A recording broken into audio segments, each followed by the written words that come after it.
So how can you build a web design portfolio when nobody has hired you yet? You have never worked for someone previously. I have started my web design career in 2019 on Fiverr, and in this video I'm going to show you the exact steps that I followed to create my web design portfolio, which really helped me find my first client, started building my career on Fiverr as a WordPress landing page designer. Your web design portfolio is simply a collection of work samples that you can show to potential clients, and they can take a look at it to see your skills and to understand if you can actually do a job for them. And if you decide you want to become a landing page designer, or if you just want to become a web designer in general, what is the first step that you are going to take? The first step is you are going to have to learn web design, right? That is the first step, and that is how you are going to start building your portfolio. Let me tell you what I did. When I decided I want to start WordPress web design, I had very limited knowledge of skills, and the only really skills I have is I built one website for myself. I wanted to try blogging at the time, and so I needed a website, and since I cannot pay someone to build a website for me, I watched some WordPress tutorials and I ended up creating my blog that I will be posting blog articles. And when blogging didn't work, I wanted to start freelancing. I figured I will do one website, maybe I should start web design, and that is how I got started. And I started building my portfolio after I sent proposals. I try as much as possible to find a client. I couldn't find a client, and I figured I need a strong portfolio. And so since I need a strong portfolio, I need to sharpen my skills and build up my skills and be actually capable of doing the job. And I started building my skills. And how I started building my skills is I already have a personal website.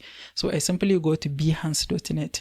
When I go to behance.net, I search for landing pages or Elementor landing pages, and I will see many landing pages on behance.net.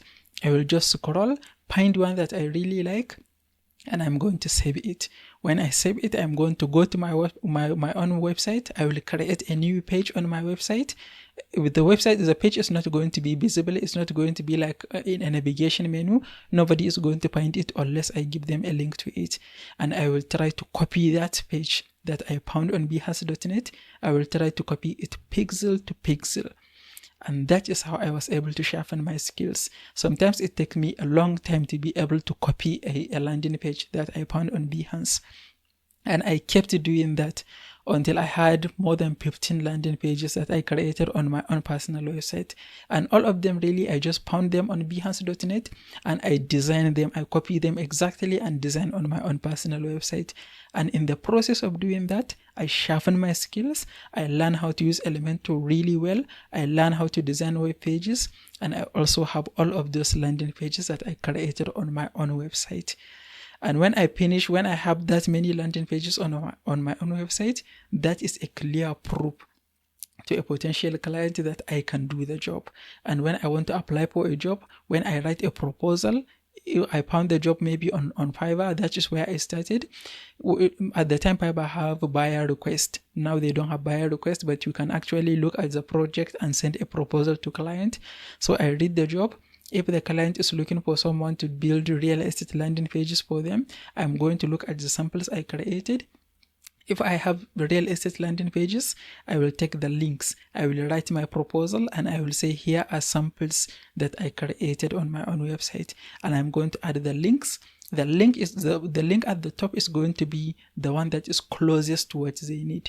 If they are real estate and they need real estate website, the sample that I have that is relevant to real estate is going to be at the top. And then I'm going to list at least 4 or 5 landing pages. And when the client click and check out the sample landing pages, they are going to see that the landing page is on my own personal website. And that is even a little bit of a proof that I own the landing pages. I design it myself. Because if I just send them a link to a website somewhere, they might have some doubt. Maybe I didn't really build it. I just find someone's website and I claim to build it. But since it is on my own personal website, they know I most likely build it myself.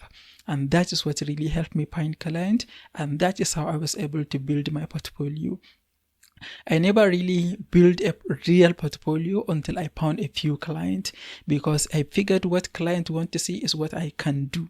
And what I can do for them is build landing pages. So when I write a proposal, I just add the links to landing pages that are similar to what they need. Later on, when I decided I need a professional portfolio, I redesigned my website homepage become my portfolio.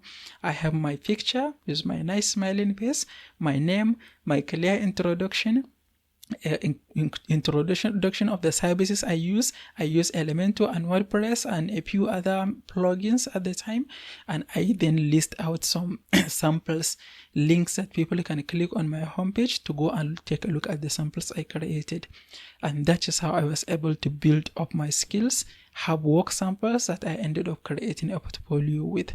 And that is what I will advise you to do also. If you are just getting started with no previous experience, nobody has hired you to work yet, try to build up your skills. And when you build your skills, you can only build your skills by practicing. So the more you practice, you create samples. What you practice to do is your work sample. So the more samples you created and the better your samples look, the better your chances of finding client. And if you want to learn more about how to build your first landing page on Elementor, you can check out this next video. If you find this video helpful, please give it a like and don't forget to subscribe. I will see you in the next one.